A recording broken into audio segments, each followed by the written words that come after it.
Здравствуйте. Сегодня вторник, 1 октября. Во всем мире отмечают День пожилых людей. Это новости Татарстана. В студии работает Алия Хайрудинова и о главном к этому часу. Началась декада пожилых. Может каждый пожилой человек по своим интересам найти себе занятие. Что ждет старшее поколение в эти 10 дней, расскажет Лина Зинатуллина. Повысятся зарплаты у бюджетников, начнут выдавать новые бланки извещения о ДТП, а полисы ОСАГО будут в новой системе. Об октябрьских изменениях расскажет Вероника Гайнудинова. Новый стандарт комфорта. Для нас такие возможности появились. Ко дню пожилых в Казани открылся долгожданный бульвар на Серова. На первом инклюзивном общественном пространстве республики побывал Рамиль Шайдуллин. Возраст не помеха. Каждая работа – это шедевр, это чувство, это мысли пожилого человека. В Казани открыли выставку ко дню пожилого человека. Подробнее расскажет Арина Тыринова. Сегодня Международный день пожилых людей. Он открывает декаду. В эти дни бабушек и дедушек окружат особым вниманием и заботой. Сегодня в Татарстане 935 тысяч пенсионеров. По прогнозам, к 2030 году они составят уже не четверть, а треть населения республики. Как уже сейчас сохраняют активное долголетие, чем порадует старшее поколение в ближайшие 10 дней, расскажет Лина Зинатуллина. Сегодня к старшему поколению относится каждый четвертый житель республики. С каждым годом растет и количество долгожителей, которым больше 100 лет. Сейчас их 233. Самый взрослый татарстанец среди мужчин живет в Пестрецах, ему 104 года. Среди женщин – елабужанка, которой 107. В декаду пожилых концерты, выставки и экскурсии для пенсионеров устроят культурные учреждения по всей республике. В Казани можно бесплатно посетить зооботсад, несколько городских бань. В гости к пожилым придут медики, соцработники, поздравят и школьники. 23 пары, которые в этом году празднуют юбилей семейной жизни, будут чествовать в ЗАГСе. Подробнее узнать о событиях можно в районных администрациях. Мы сегодня проводим не просто мероприятия для пожилых, а те, которые должны иметь реабилитационный потенциал. Понятно, там, где в спорте, там ЗОЖ. Это активность, это здоровый образ жизни. Но вот вопросы тренировки памяти, тренировки когнитивных нарушений, мы в эту историю заходим через учреждение культуры. Когда занятия мелкой моторикой, бисероплетение, когда вязание крючком. С Нового года в стране стартует национальный проект «Продолжительная и активная жизнь» для сохранения физической и психологической активности пожилых. Сегодня по республике открыт 61 гериатрический кабинет. До конца года их должно стать 84. В этом году приняли 20 тысяч пациентов. В Татарстане запущен проект «Алтын-Еллар», где каждый может найти себе занятия в любом районе республики. Они сегодня очень востребованы. Во-первых, хожу на живые танцы для жизнелюбов.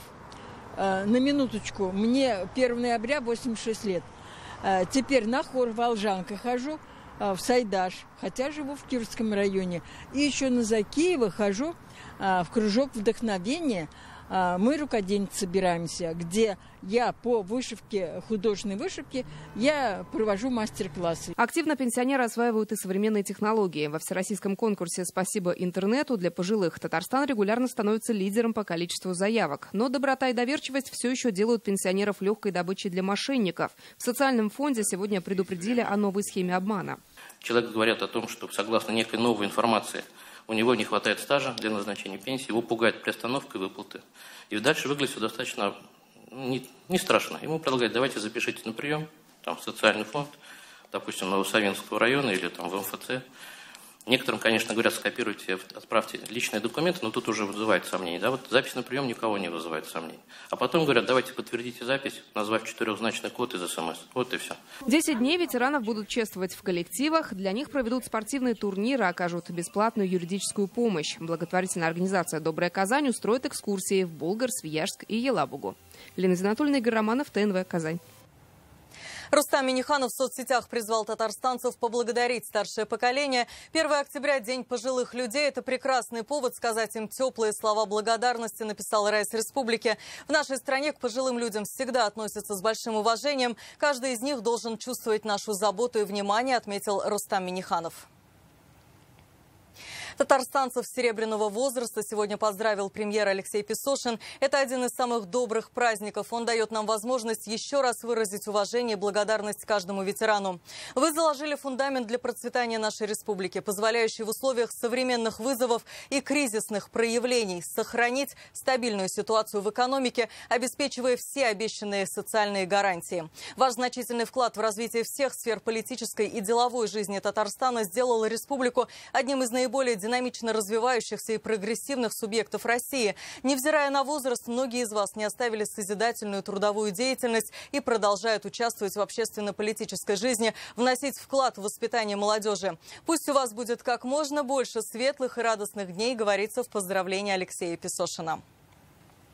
В Казанской ратуше сегодня чествовали ветеранов госслужбы республики. От лица руководства Татарстана поздравил и вручил награды Фарид Мухаммедшин. В церемонии приняли участие государственный советник республики Минтимер Шаймиев и руководитель администрации Раис Асгат Сафаров. Как отметили, основной корпус руководителей республики всех уровней – это люди от земли. Именно на это поколение ветеранов госслужбы выпали непростые 90-е, когда команде управленцев во главе с Минтимером Шаймиевым удалось сохранить экономику республики, межнациональный мир и согласие. Это стало фундаментом дальнейшего развития Татарстана. Как чествовали ветеранов госслужбы и что они советуют молодежи, чтобы долгие годы быть пассионарными и полезными, расскажет Дмитрий Аренин.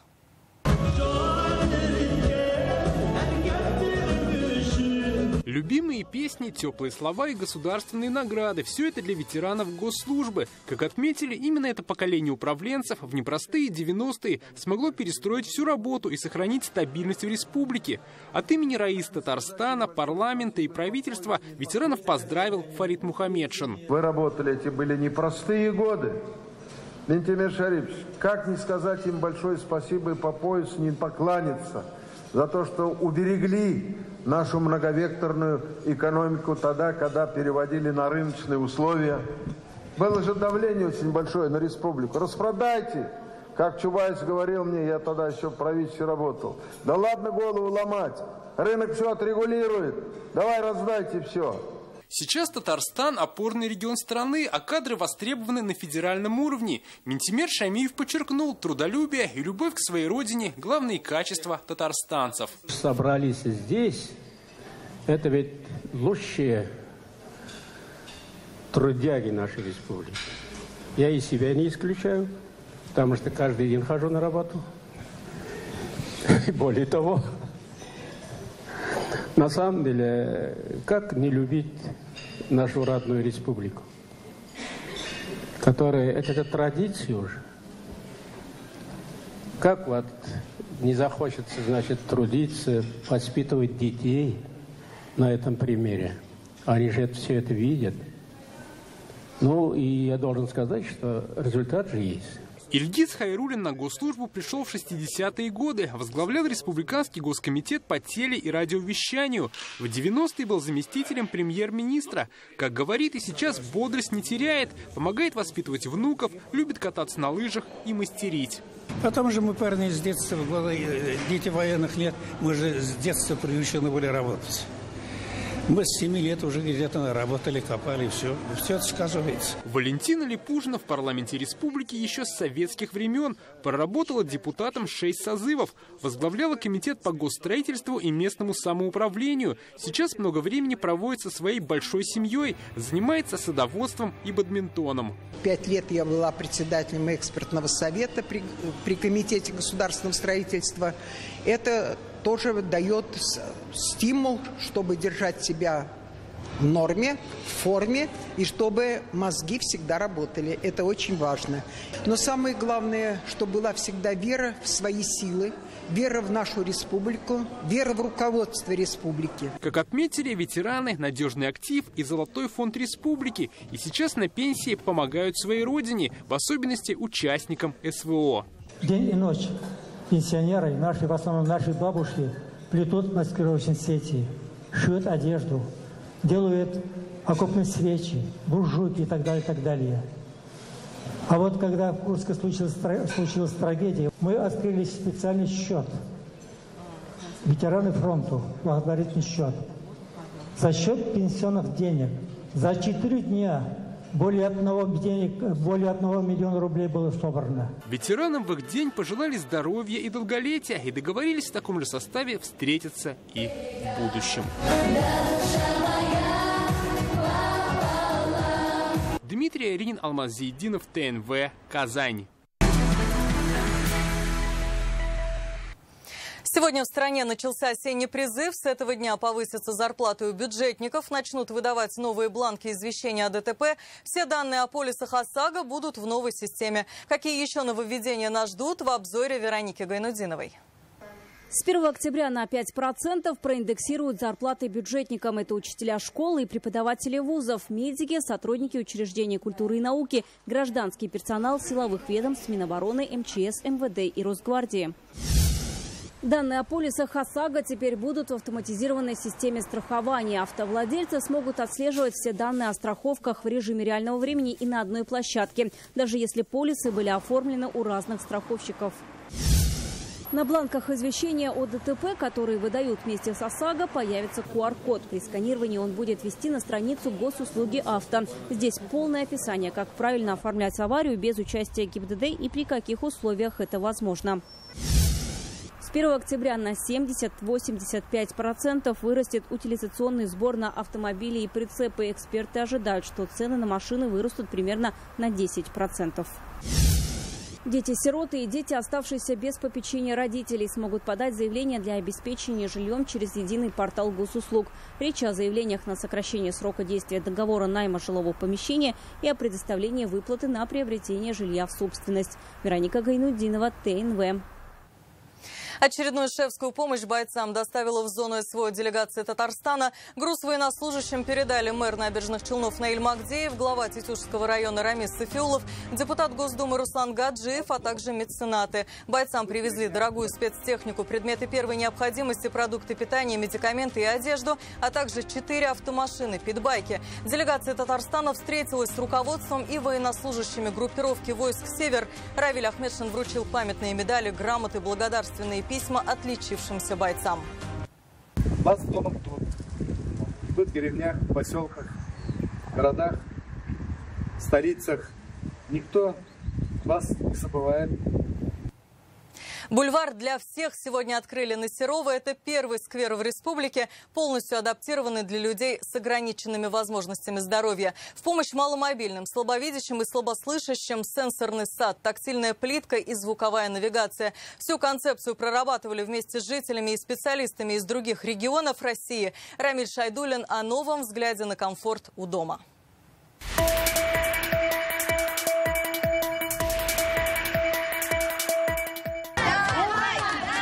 Еще вчера здесь было болото, а сегодня жизнь буквально бьет ключом. Это обновленный участок бульвара на Серова. Одним из первых новое место отдыха оценил пенсионер Джалиль Гизатуллин. Живет здесь 30 лет. Говорит, о таком красивом месте для прогулок даже не мечтали. Самая главная прогулка по жилам не только сидит, а жизнь движение, движение жизни. Бульвар на Серова – первый в республике, адаптированный для людей с ограничениями здоровья. Концепцию продиктовало само местоположение. Рядом мечеть и фонд Ярдем – настоящий инклюзивный центр, куда на реабилитацию приезжают незрячие и маломобильные люди со всей России. В пешей доступности дома, построенные для людей с нарушениями зрения. Для нас такие возможности появились.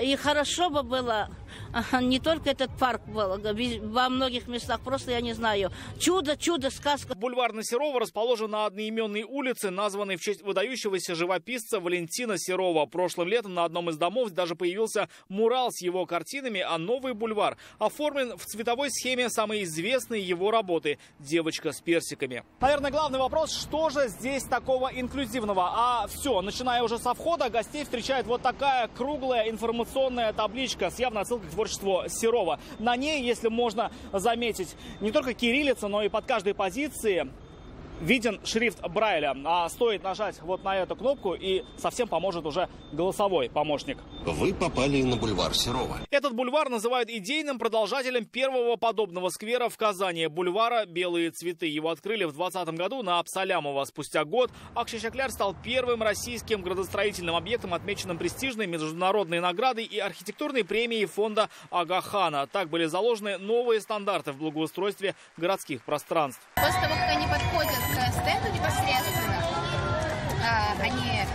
идет текст в телефоне, где описывается, что находится справа, слева. Одним из первых новый бульвар посетил Ильсур Метшин. Ему показали особенности сквера. Ориентироваться в любой точке позволяют специальные звуковые стенды. Роликовые горки удобны для детей с нарушениями опорно-двигательного аппарата. Они скатываются медленнее, чем обычные. На полукруглых скамейках удобно общаться жестами, а вся плитка покрыта особым рельефом, чтобы ориентироваться с помощью рук и трости. Начнем с того, что это тактильная плитка, которая является не только контрастной по цвету, она также отличается своей шириной и своей выпуклостью. Это для людей с ограниченными возможностями по зрению. Также здесь были привезены специальные уникальные адаптивные тренажеры для людей с нарушением опорно-двигательного аппарата, и даже колясочник может спокойно пересесть в коляске или даже сидя в коляске заниматься. Задача была, чтобы вот сильно оборудование было универсальное.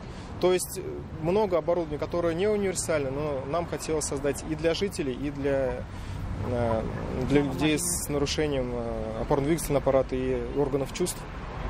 Вот, и на мой взгляд, удалось это, в принципе, сделать. Вот такой баланс нашли. Еще с советских времен это место было точкой притяжения горожан благодаря местному пруду. Когда не было снега, здесь кормили уток, а зимой катались на санках. Но спустя годы озеро превратилось в болото. Мы его будем чистить сейчас. Думаем, какой вариант экореабилитации для этого сделать. Но радуемся за то, что даже вот на улице Серова раньше это была болотистая местность, никаким парком, сквером здесь и не пахло. А сегодня вот такой замечательный сквер, бульвар мы открыли и для жителей, и для тех людей, которые в центре Иордан приезжают со всей России. Экореабилитация пруда придется на второй этап благоустройства. После его завершения бульвар для всех станет самым большим в Татарстане. В следующем году запланирована вторая часть. Это будет зависеть от того, сколько средств выделят нам в следующем году. Только после этого мы сможем обозначить объем работ, который мы сделаем в следующем году. Вторая очередь бульвара вместе с озером Большое Чайковое победила во всероссийском общественном голосовании по формированию комфортной городской среды. Работы в рамках этой программы начнутся уже в следующем году. Рамиль Шайдуллин, Дальмин Дубаев, ТНВ, Казань. Татарстанские сельские магазины стали камнем преткновения в споре из-за нарушения требований дорожной безопасности, о нарушениях, которые стали причиной обращения в суд, цене ошибок при реализации программы и законе, который имеет обратную силу на полвека назад. Читайте в интернет-газете «Реальное время». Сегодня Рустам Минниханов по видеосвязи принял участие в заседании рабочей группы Совета при президенте России по стратегическому развитию и национальным проектам. Обсудили работу транспортного комплекса и реализацию национальной цели «Комфортная и безопасная среда для жизни». Раис Татарстана обозначил приоритетные направления – это повышение уровня жизни в городах и селах, доступность жилья, развитие социальных и транспортных сфер, модернизация ЖКХ. Министр строительства России Ирик Файзуллин рассказал о реализации нового национального проекта «Инфраструктура для жизни». Алексей Песошин сегодня встретился с исполняющим обязанности генерального директора паспортно-визового сервиса МВД России Олегом Молодеевским. Обсудили работу филиала в Татарстане, дальнейшее развитие сотрудничества в области реализации государственной миграционной политики и предоставления качественных услуг в этой сфере. Филиал паспортно-визового сервиса в республике действует с 2015 года. Офисы работают в Казани и Набережных Челнах.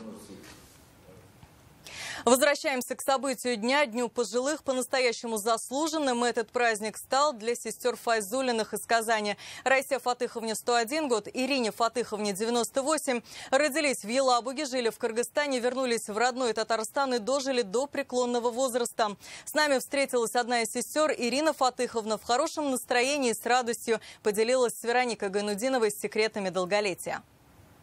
А жизнь сама по себе очень интересная. В этом точно уверена Ирина Файзуллина. Она родилась в феврале 1926 года в Елабуге в семье педагогов. Отец был учителем математики. По работе его перевели в Кыргызстан. Трудился в педагогическом училище в городе Джалал-Абад. Через несколько лет там уже сама Ирина помогала обустраивать эвако-госпиталь. Началась Великая Отечественная война. Ирине Фатыховне было 15 лет.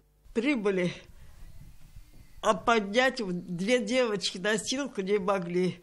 Вчетвером брались за каждое за это и тащили несколько кварталов. В 1943 году Ирина Файзуллина переехала в Ташкент. Поступила в железнодорожный институт. Работать по профессии направили в Казань в 1949-м. Так она вернулась на родину. Здесь прошла весь путь от дежурного по станции до старшего инженера. Долгие годы проработала в Ахитовском райисполкоме. Отвечала за проведение культурных мероприятий. Стала заслуженным работником культуры ТАССР. Я когда работала секретарем райисполкома Ахитовского,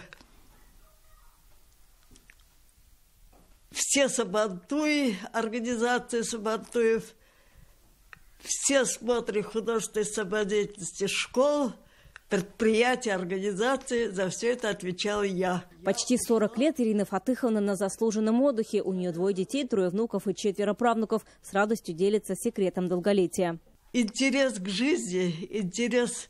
жизни молодых меня очень интересует.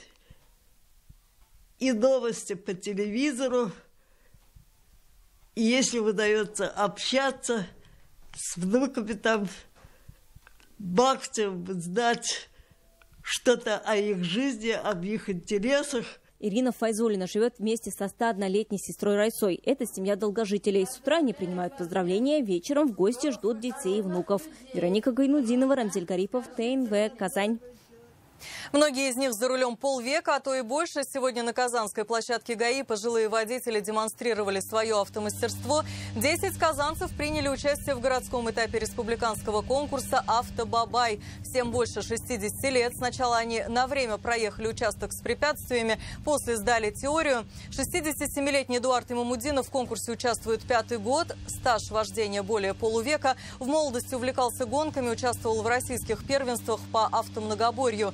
Сегодня препятствие проехал за минуту и 55 секунд. Георгий Максимов в 70-х окончил автомобильный факультет КАИ. За рулем с 17 лет к конкурсу подготовился основательно, повторил билеты ПДД, ежедневно тренировался по городу и сегодня стал победителем, автобабаем.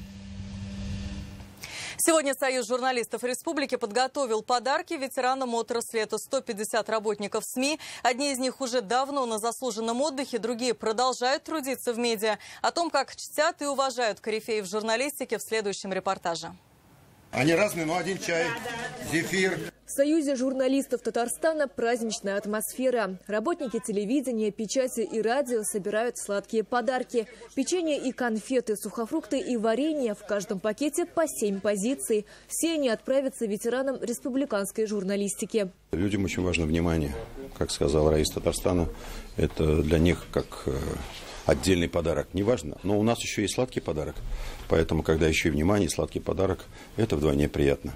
Но, по крайней мере, мы сюда свою душу и сердце тоже положили в эти пакеты. Продуктовые наборы подготовили 150 мэтрам журналистики всех районов. Они получат их в ближайшие 2 дня. В Набережных Челнах свои подарки ждут 40 ветеранов СМИ. Гостей они всегда встречают с особым трепетом. Ветераны очень этому рады. Мы вместе чай с ветеранами пьем, приглашаем их к себе в телерадиокомпанию, в те редакции, где они раньше работали. Со своими серебряными коллегами представители Союза журналистов всегда на связи. Дни рождения, Новый год, профессиональные праздники – лишь повод для встречи. Подарки и внимание они получают регулярно. Ветераны и сегодня продолжают сотрудничать с редакциями, издают книги и ведут активную общественную жизнь. Такой замечательный праздник золотой осени, поэтому мы любим наших ветеранов, от души их поздравляем, желаем им золотой осени во всех смыслах.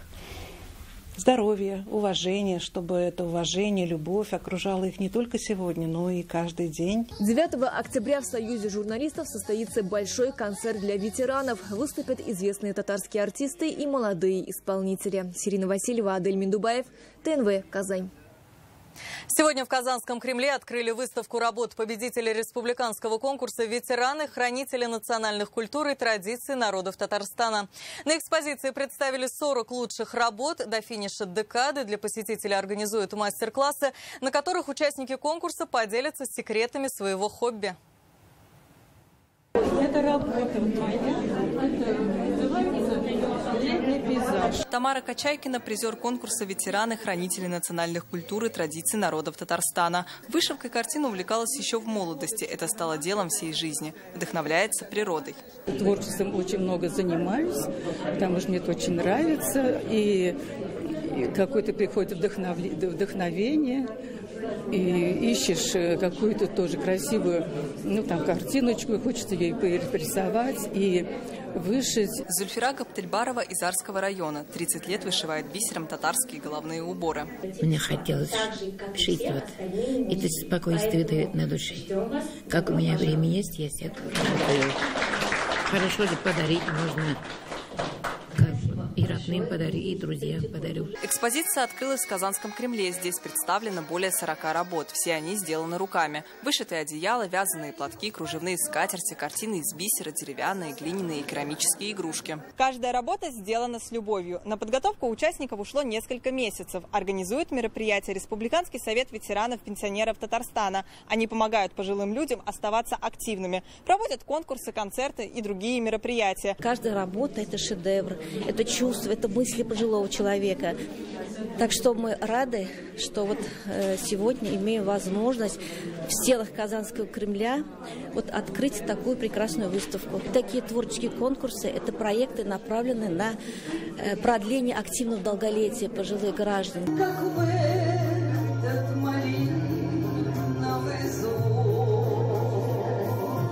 Это уже музыкальная часть выставки. Выступают лауреаты-ветераны регионального фестиваля «Балкыш». Светлана Шалашова всю жизнь проработала бухгалтером. В 40 лет стала солисткой русского народного ансамбля. «Балкыш» открывают новую дверь в жизнь пенсионера, будем называть, который когда-то, может быть, не воплотил в жизнь свою мечту заниматься каким-то творчеством. Пением ли, танцами или просто каким-то народным творчеством, да? Простор огромный. Эти конкурсы как-то подстегивают, подтягиваться, что ли, да, не терять тонус. Большой круг талантливых пенсионеров участвует в этом республиканском конкурсе. Выставка продлится до 10 октября. Каждый день для посетителей будут организованы мастер-классы. Арина Тыринова, Альбина Минаева, ТНВ, Казань. Это были новости Татарстана. Еще больше информации в нашей группе ВКонтакте и Телеграм-канале. Сейчас прогноз погоды с Амирханом Калимуллиным. До встречи в 21:30.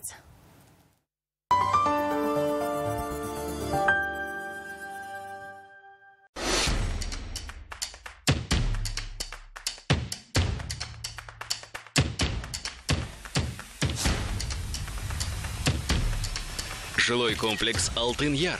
Счастье быть дома. 3 этажа волшебства. Зеркальные миры. Волшебный лес. Неповторимый супермаркет с забавными товарами и многое другое ждет вас во дворце впечатлений. Требуются электрики. Зарплата от 90 тысяч рублей. Телефон 8 962 557 0069. Не плати за подписку больше, чем тебе нужно. Выбирай удобный срок продления. Телекарта. Смотри, не переплачивай.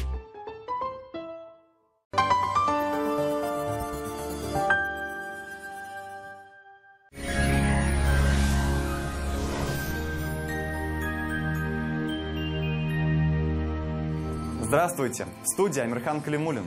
В Татарстане произошла смена антициклонов. Новый антициклон сместился в наш район из запада. С ним по-прежнему будет связана сухая погода, но температурный фон понизится на несколько градусов. Сейчас подробнее. По данным сервиса Яндекс.Погода, в Арске, Зеленодольской и Высокой горе облачно с прояснениями, без осадков. Температура днем плюс 15-16, ночью от 3 до плюс 8 градусов. В Буинске, Камском устье и Апастово облачно, дождей не ожидается. Температура днем 14-18, ночью 5-9 градусов тепла. В Чистополе, Мамадыше и Новошишминске будет пасмурно, осадков не прогнозируют. Температура днем 15-20, ночью 3-8. В Набережных Челнах, Нижнекамске и Сарманово переменная облачность, без дождей. Температура днем 14-17 градусов, ночью температура 1-5 градусов тепла. В Альметьевске, Бугульме и Лениногорске облачно с прояснениями, без осадков. Температура 17-18 градусов тепла днем и минус 1 плюс 4 ночью. В туристических городах республики тоже прохладно и сухо. В Свияжске днем 16, ночью 7 градусов тепла, переменная облачность без осадков. В Болгарах днем 15 градусов, ночью около 7 градусов выше нуля. Здесь облачно, дождей не обещают. В Елабуге температура плюс 15 градусов днем и 3 градуса ночью. Пасмурно, осадков не обещают.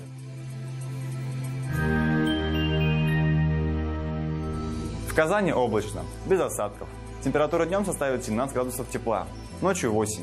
Атмосферное давление выше нормы, оно составит 763 мм ртутного столба. Ветер восточный, около 3 метров в секунду. Влажность 33%. Магнитное поле спокойное. Это все о погоде. Я с вами прощаюсь. Всего доброго.